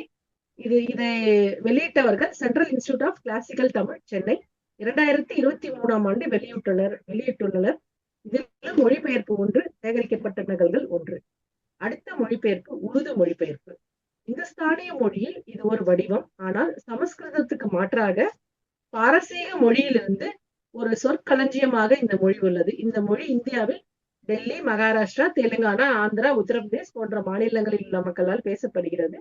85 லட்சத்துக்கும் அதிகமானோர் இந்தியாவில் உருது பேசுகின்றனர். புதிய குரல் உருது மொழிபெயர்ப்பு அண்டை நாடான பாகிஸ்தானில் உள்ள உருது பேசுபவர்களின் கவனத்தை ஈர்க்க வேண்டும் என்று 1965ஆம் ஆண்டு ஹர்சாத் சுஹார்வர்த்தி என்பவரால் உருது மொழியில் குரல் மொழிபெயர்க்கப்பட்டது. இது ஆங்கிலத்தில் இருந்து மொழிபெயர்க்கப்பட்டுள்ளது. நூலின் ஆசிரியர் திரு ஜமால் முகமது கல்லூரியின் இந்து துறை பேராசிரியராக பணிபுரிந்தவர். சாகித்ய அகாடமி வெளியீடாக இருந்ததனால் இந்த மொழிபெயர்ப்பு மக்களின் கவனத்தை அதிகமாக ஈர்த்துள்ளது. முக்தார் பத்ரியின் 2001 வசன மொழிபெயர்ப்பு நேரடியாக தமிழிலிருந்து மொழிபெயர்ப்பு செய்யப்பட்டுள்ளது. இதன் அச்சு பெயர்ப்பு MB அமானுல்லா அவர்களால் 2022ஆம் ஆண்டு 3வது மொழிபெயர்ப்பாக இது வெளியிடப்பட்டுள்ளது. Central institute of classical Tamil Chennai இந்த நூலை வெளியிட்டுள்ளனர். இதோட மொழிபெயர்ப்பாளர் அமானுல்லா அவர்கள் 2022ஆம் ஆண்டு இந்த நூல் வெளியிடப்பட்டுள்ளது.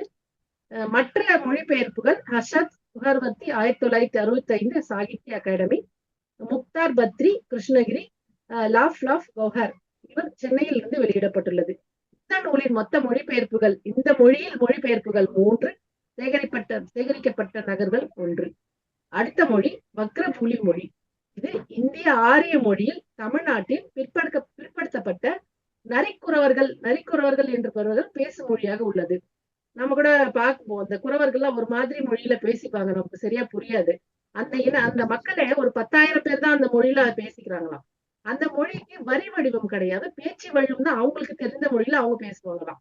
இந்த வகைப்படுத்தப்படாத சமூக மொழியாக குறவர்களின் பேச்சு மொழியாக குறைவாகவே இந்த மொழி அறியப்பட்டுள்ளது. இதில் பழமொழிகளும் நாட்டுப்புற கதைகளும் இந்த மொழியில் இருக்கிறது. ஆனால் இதில் எழுத்து பாரம்பரியம் இதில் கிடையாது. இந்த குறளின் இதில் 2 மொழிபெயர்ப்புகள் உள்ளன. வக்ர புலி மொழிபெயர்ப்பு புகழ்பெற்றுள்ளது. இதில் சேகரிக்கப்பட்ட நகல்கள் ஒன்றாக உள்ளது. இதில் translator Srinivas Varma, publisher central institute of classical Tamil Chennai. இப்படியாக மொழிகளின் மொழிபெயர்ப்பு இத்துடன் நிறைவு செய்யப்பட்டுள்ளது. இதற்கு கீழ் பிப்ளியோகிராபி என்று இவர்கள் கொடுத்திருக்கிறார்கள். பல்வேறு மொழிகளில் திருக்குறள் மொழிபெயர்ப்பு பற்றிய தகவல்கள் பல்வேறு ஆதாரங்களிலிருந்து எப்படியெல்லாம் ஆன்லைன் தனிப்பட்ட தொடர்புகள் மூலமாக சேர்க்கப்பட்டுள்ளது என்பதை இந்த பிப்ளியோகிராபியில் இவர்கள் தந்திருக்கிறார்கள். அடுத்த தலைப்பு 9 என்ற தலைப்பின் கீழ் இந்த அடுத்த தலைப்பு நாடு வாரியாக திருக்குறள் அதிகாரப்பூர்வ மொழிகளின் வரம்பு என்ற தலைப்பின் கீழ் இந்த செய்திகள் தொகுக்கப்பட்டுள்ளது. திருக்குறள் 148 இறையாண்மை உறுப்பு நாடுகளில் அதிகாரப்பூர்வமான மொழிகளில் ஏதேனும் ஒன்றில் மொழிபெயர்க்கப்பட்டுள்ளது. 50க்கும் மேற்பட்ட நாடுகளில் ஆங்கிலம் அதிகாரப்பூர்வ மொழியாகவும், 25க்கும் மேற்பட்ட நாடுகளில் பிரெஞ்சு மொழியாகவும், 20+ நாடுகளில் ஸ்பானிய மொழியாகவும் இருப்பது இதற்கு காரணம். திருக்குறள் இம்மூன்று மொழிகளிலும் பல முறை மொழிபெயர்க்கப்பட்டுள்ளது. 130க்கும் மேற்பட்ட மொழிபெயர்ப்புகளுக்கு ஆங்கிலம் அடிப்படையாக இருந்துள்ளது. அரபு, ரஷ்யா, சீன மொழிகளில் மொழிபெயர்க்கப்பட்டுள்ளது. ஐக்கிய நாடுகளின் சபையில் அங்கீகரிக்கப்பட்ட மொழிகள் குறளில் மொழிபெயர்க்கப்பட்ட 58 மொழிகளில் இந்த 6ம், மீதமுள்ள 52 மொழிகளும் குறளை மொழிபெயர்ப்பதன் மூலமாக 148 நாடுகளில் தங்கள் அதிகாரப்பூர்வமாக மொழிகளில் மொழிபெயர்ப்பை அடைய இது உதவுகிறது. ஒரு மொழியின் படைப்பை மொழிபெயர்ப்பது ஒன்று, ஆனால் அந்த மொழி பேசுபவர்களுக்கு கிடைக்க செய்வது வேறு. மொழி பேசுபவர்கள் அதிகம் வாழும் அந்தந்த நாடுகளில் புதிய மொழிபெயர்ப்பு வெளியிட வேண்டியது அவசியம் என்பதை ஆசிரியர் குழு இங்கே பதிவு செய்துள்ளார்கள். இதை ஒரு அட்டவணையாகவே தந்திருக்கிறார்கள், எங்கெங்கெல்லாம் இது நடக்கணும் அப்படின்ட்டு. ஒவ்வொரு நாட்டிலும் உள்ள பல்வேறு அதிகாரப்பூர்வமான மொழிகளில் திருக்குறள் மொழிபெயர்ப்பு செய்யப்பட்டுள்ளது. உதாரணமாக 22 அதிகாரப்பூர்வமான மொழிகள் இந்தியாவில் உள்ளன. குறளின் மொழிபெயர்ப்பை காணாத மொழி சிந்தி என்று குறிப்பிட்டுள்ளனர். இன்னொரு உதாரணம், பொலிவியர்கள் திருக்குறளை ஸ்பானிஷ் மொழியில் அணுகினாலும் இன்னும் 36 அதிகாரப்பூர்வமான மொழிகள் உள்ளன. அவை பல அழிந்துவிட்டன என்றும் இங்கே பதிவு செய்துள்ளனர். இங்கே அடுத்த ஒரு அட்டவணை, மிகப்பெரிய அட்டவணை கொடுக்கப்பட்டுள்ளது. அதில் 33 ஆசிய நாடுகளில் திருக்குறள்கள் தங்கள் அபிஷியல் லாங்குவேஜில் ஏதோ ஒன்றை ஆடுகலாம். 34 அதிகாரப்பூர்வமான மொழிகளில் ஆசிய நாடுகளில் வெளிவந்துள்ளது இருந்து பாஷ்டோ, குர்திஷ், கசாக், சிந்தி, பிலிப்பினோ, தாஜிக் மொழிகளில் மொழிபெயர்க்க இன்னும் இலக்கு நிர்ணயிக்கப்படவில்லை என்றும் இங்கே பதிவு செய்துள்ளனர். இதே போல அபிஷியல் லாங்குவேஜ் இன் யூரோப்பியன் கண்ட்ரீஸ், அபிஷியல் லாங்குவேஜ் இன் அமெரிக்கன் கண்ட்ரீஸ், அபிஷியல் லாங்குவேஜ் இன் கரிபியன் கண்ட்ரீஸ், அபிஷியல் லாங்குவேஜ் இன் ஓஷியானா கண்ட்ரீஸ் ஆகிய இப்படி அந்தந்த நாடுகளுக்கு தகுந்த மாதிரி ஒரு அட்டவணையை கொடுத்திருக்காங்க இவங்க. அது ஒரு 10-15 பேஜுக்கு போகுது. எந்தெந்த ஒரு இது அந்த அட்டவணையை பார்த்தாவே இங்க இருக்கு. இங்க நமக்கு ஈஸியா தெரிஞ்சுக்கலாம். அடுத்து 10 என்ற தலைப்பின் கீழ் கண்ட்ரிஸ் வித் நோ டிரான்ஸ்லேஷன், அதாவது ஒரு ஒரு ஒரு டிரான்ஸ்லேஷனே இல்லாத மொழிகள் அப்படின்னு இங்க தலைப்புல கொடுத்திருக்காங்க. இந்த தலைப்போட நோக்கம் என்னன்னா, குரல் ஒவ்வொரு நாட்டிலும் குறைஞ்சபட்சம் ஒரு அதிகாரப்பூர்வமான மொழிகளில் மொழிபெயர்த்தால்தான் இது உள்ளூர் மக்களை தங்களுடைய தாய்மொழியில் மொழிபெயர்க்க உதவும் என்றும் இங்கே குறிப்பிட்டுள்ளனர். யுனைடெட் நேஷன் அபிஷியல் லாங்குவேஜில் குரல் மொழிபெயர்க்கப்பட்டுள்ளதால், அதாவது ஆங்கிலம், பிரெஞ்சு, அரபு, ரஷ்யன், சீனம், ஸ்பானிஷ் என்ற இந்த அதிகாரப்பூர்வமாக மொழிகள் கொண்ட நாடுகள் இயல்பாகவே அதிலிருந்து விலக்கப்படுகின்றன. இதற்கான அட்டவணையும் இங்கே கொடுக்கப்பட்டுள்ளது. பொலாரஸ், கஜகஸ்தான் நாடுகள் தங்கள் அதிகாரப்பூர்வமான மொழிகளில் ஒன்றாக இருப்பதாக இங்கே குறிப்பிட்டுள்ளனர். 45 நாடுகள் 35க்கும் மேற்பட்ட மொழிகளில் குரல் இன்னும் எந்த அலுவல் மொழியிலும் மொழிபெயர்க்கப்படவில்லை என்பதையும் இங்கே கொடுத்துள்ளனர். இதற்கு African region, Asian region, European region, American region என்று பகுதி வாரியாக இங்கே பிரித்து அதற்கான அட்டவணைகளும் இங்கே மிக பெரியதாகவே கொடுக்கப்பட்டுள்ளது. Languages in Thirukkural yet to translate, இன்னும் மொழிபெயர்க்கப்படாத மொழிகள் என்றும் ஒரு 11வது தலைப்பின் கீழ் இந்த செய்திகள் கொடுக்கப்பட்டுள்ளது. இங்கே பேசுபவர்கள் எண்ணிக்கையை குறித்த அந்த ஒரு டேட்டா ethnologue.com என்ற இணையத்திலிருந்து எடுத்து கொடுக்கப்பட்டுள்ளது. தங்களது தாய்மொழி பேசுபவர்கள் மட்டும் கணக்கில் எடுத்து 2ஆம் மொழி பேசுபவர்களை தவிர்த்து செர்பியன், குரேஷியன் போன்ற மொழிகள் தனி மொழிகளாகவும் இங்கே பதிவு செய்யப்பட்டுள்ளது. எதிர்கால குரல் மொழிபெயர்ப்புகளின் நோக்கம் எங்கே இருக்க வேண்டும் என்பது பற்றிய யோசனையை பெறுவதை தவிர உண்மையாக ஒரு மொழியை உருவாக்குவதோ மொழி பேசுபவர்களின் எண்ணிக்கையை பார்ப்பதோ இந்த தலைப்பில் இந்த புத்தகத்தின் இந்த டேட்டாவின் நோக்கமல்ல என்பதையும் இங்கே பதிவு செய்திருக்கின்றனர். அமைப்பு வாரியாக 158 மொழிகளில் 34% ஆப்பிரிக்கர்கள், 25% அமெரிக்காவை சேர்ந்தவர்கள், 17.7% ஐரோப்பிய பிராந்தியத்தை சேர்ந்தவர்கள், மூன்றாவது 12% ஆசிய பிராந்தியத்தை சேர்ந்தவர்கள், 9.5% ஓசியானியன் சேர்ந்தவர்கள் மற்றும் கரிபியன் 1.5% என்ற ஒரு டேட்டாவையும் இங்கே கொடுத்துள்ளனர். பல நாடுகள் சிறுபான்மை மொழிகளை பேசுபவர்கள், ஆனால் அதிகாரப்பூர்வமான அந்தஸ்து கொண்ட மொழிகளை பேசுபவர்களிடம் அதிகமாகவே உள்ளனர். உதாரணமாக மியான்மரில் ஷான், மோன், கரேன் மற்றும் ஜிங்ஃபு போன்ற சிறுபான்மை மொழிகள் பேசுபவர்கள் கணிசமாக உள்ளதாக இங்கே பதிவு செய்துள்ளனர். அடுத்தது 11.1 என்ற தலைப்பில் 1.5 கோடிக்கும் மேற்பட்ட பேச்சாளர்களை கொண்ட அதிகாரப்பூர்வ மொழிகள், அதற்கு அடுத்தது 5 to 1.5 கோடி வரை அதிகமான மொழி பேசுபவர்கள், 10 to 50 லட்சம் மொழி பேசுபவர்கள் என்று ஒரு பார் சார்ட் டேட்டா இங்க அப்படியே கொடுத்திருக்காங்க. அந்த கலர்ஃபுல் டேட்டாவை நம்ம பார்க்கும்போது எந்தெந்த மொழியில எவ்வளவு பேசுறாங்கன்றது நம்ம எளிதாக இதிலிருந்து நம்ம அறிந்து கொள்ள முடியும். திருக்குறளை மொழிபெயர்ப்புக்கான சில முன்னுரிமை மொழிகள் என்று அந்த 12வது தலைப்பின் கீழ் இந்த செய்திகளை அவர்கள் கொடுத்துள்ளனர். இந்த தலைப்பின் நோக்கம் திருக்குறளை மொழிபெயர்ப்பதற்கான முன்னுரிமை மொழிகள் அமைப்பு வாரியாக மற்றும் மொழி குடும்ப வாரியாக அறியலாம். ஒரு ஆய்வுக்கு எடுத்துக்கொள்ளப்பட்ட பகுதிகள் ஆப்பிரிக்கா, ஆசியா, ஐரோப்பா, கரிபியன் ஆகியவை. இந்திய துணைக்கண்டம் மட்டும்தான் உலகிலேயே அதிக எண்ணிக்கையிலான மொழி பேசுபவர்களின் எண்ணிக்கை அதிகமாக உள்ளது. எனவே ஆசியா பிரிவில் இந்தியாவில் பேசப்படாத ஆசிய மொழிகள் மட்டும் அடங்கும். இவ்வாறு சிங்களம், பர்மிய மொழிகள் ஆகியவையும் ஆசியாவில் அடங்கும். திருக்குறள் ஒரு மத சார்பற்ற இலக்கியம் என்றாலும் திருக்குறள் மொழிபெயர்ப்புகள் வெளிவராத குடும்பங்களை காண குரான் மற்றும் பகவத்கீதை போன்ற நூல்களில் உள்ள உலகளாவிய ரீதியான வழிகாட்டுதலையும் எடுத்துக்காட்டுகளாக எடுத்துக்கொள்ளப்படுகின்றன. குரான் 170க்கும் மேற்பட்ட மொழிகளிலும் கீதை 100க்கும் மேற்பட்ட மொழிகளிலும் மொழிபெயர்க்கப்பட்டுள்ளது. குறள் மொழிபெயர்ப்பு இந்த எண்ணிக்கையை இன்னும் எட்டவில்லை என்பதையும் இங்கே பதிவு செய்திருக்கின்றனர். அடுத்ததாக இந்திய ஐரோப்பிய மொழி குழுக்களான அவேனிக், காட்வேலியன், மாண்டோ போன்ற மொழிகளும் இங்கு தரப்பட்டுள்ளன. துருக்கிய மொழியில் இன்னும் மொழிபெயர்க்கப்படவில்லை. 30க்கும் அதிகமான ஆசிய மொழியில் மொழிபெயர்க்க வேண்டும் என்பதற்கான ஒரு அட்டவணையும் இங்கே தரப்பட்டுள்ளது.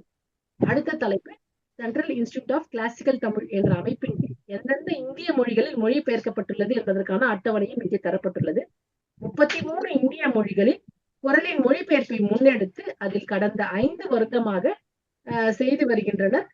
மொழிகள் 13 மொழிகள் அவை கொடுக்கப்பட்டுள்ளன. அவற்றில் காஷ்மீரி, குடுவா, துளு, பெர்ஷியா போன்ற மொழிகள் இங்கே அடங்கும்.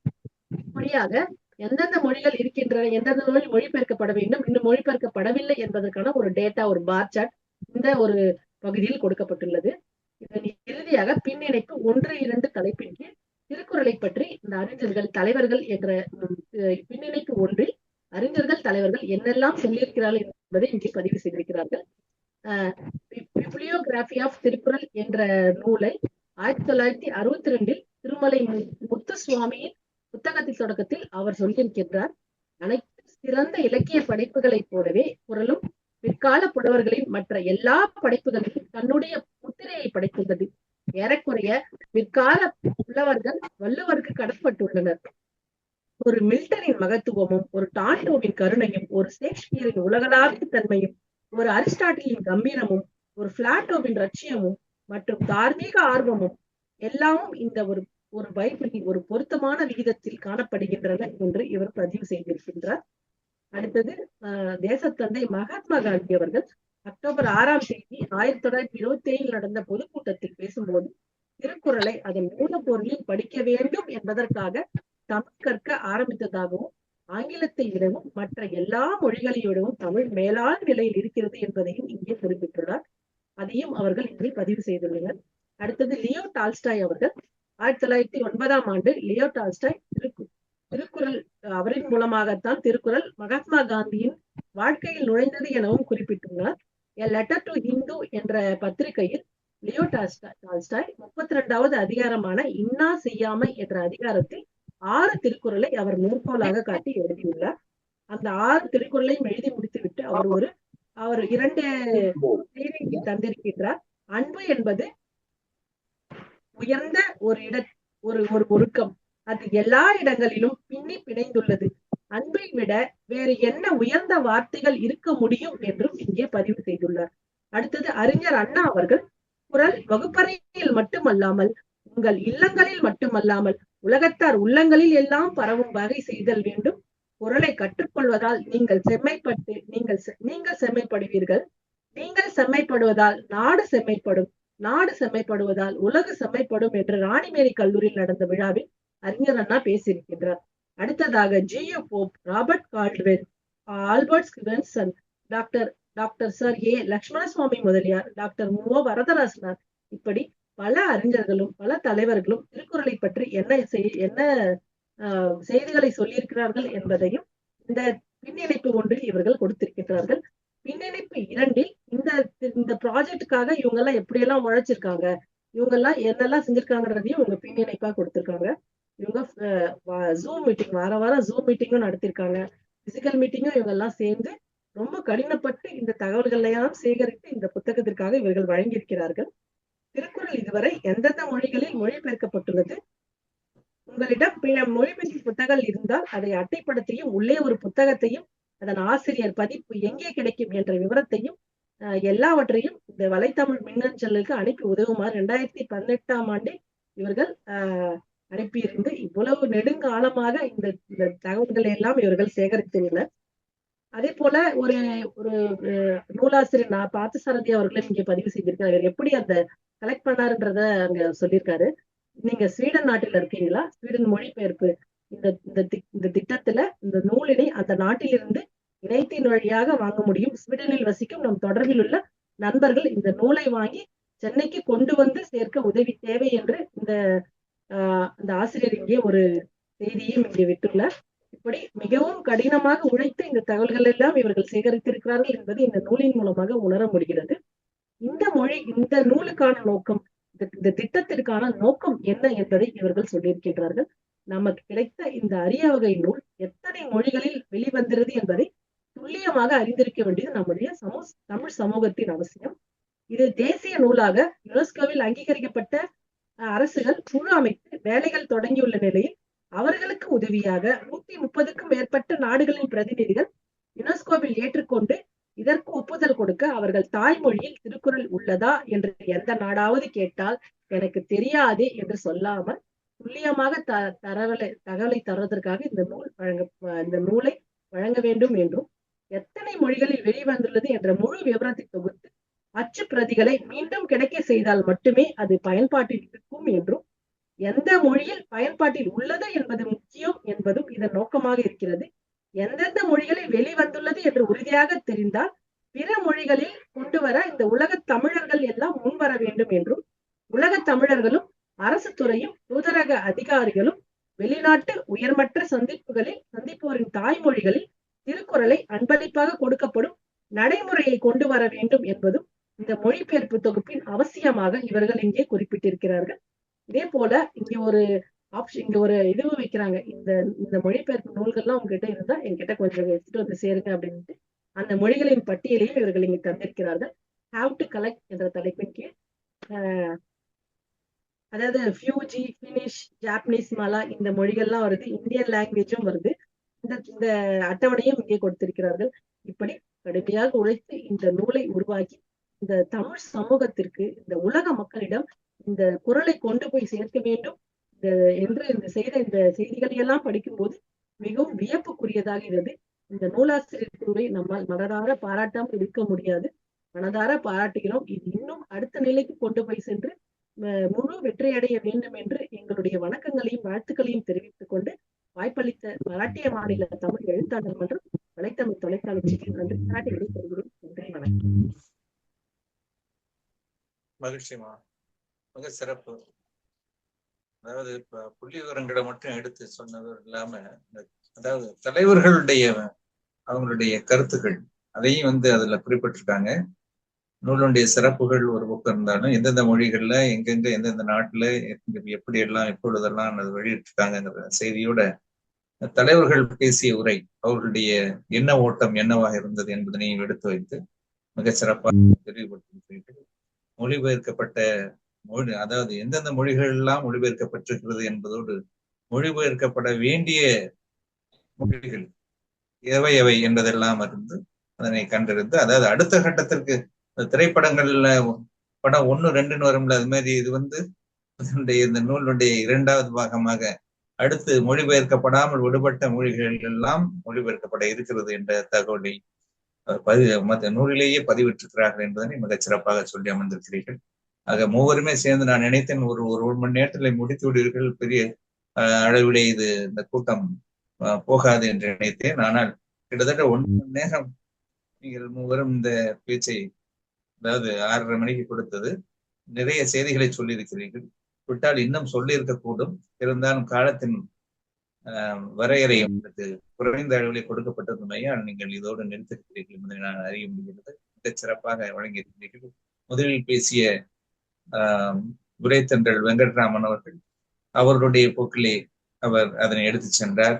2வது பேசிய நடி அவர்கள் அதற்காக மெனக்கிட்டு தமிழ்படுத்தி அதை அனைத்தையும் இங்கே ஸ்கிரீன் ஷேரிங் மூலமாக நமக்கு அதனை படம் பிடித்து காட்டி மிகச் சிறப்பாக பணிகளை கொண்டு வந்திருக்கிறார்.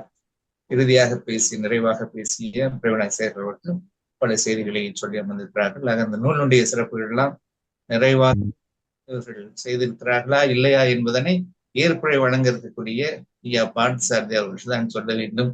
மன நிறைவாக அமைந்ததா அல்லது இன்னும் சொல்லியிருக்க வேண்டும் என்று நினைத்திருந்து அதை சொல்லப்படாமல் விடுபட்டதா என்பதை எல்லாம் சொல்வார்.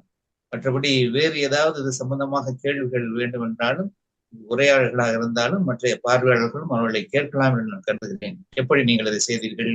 இவர்களுடைய ஒத்துழைப்போடு இந்த திட்டத்தை நீங்கள் செயல்படுத்தியிருக்கிறீர்கள். அதாவது மிகப்பெரிய ஒரு தொலைநோக்கு பார்வை. மனிதன் பிறந்தான், வாழ்ந்தான், மரித்தான் என்று இல்லாமல் தன் அன்னை தமிழனுடைய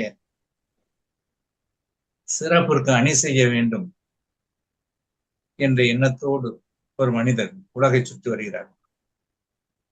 அவருக்கு நம்மை போன்றவர்கள் உறுதுணையாக இருக்கிறது.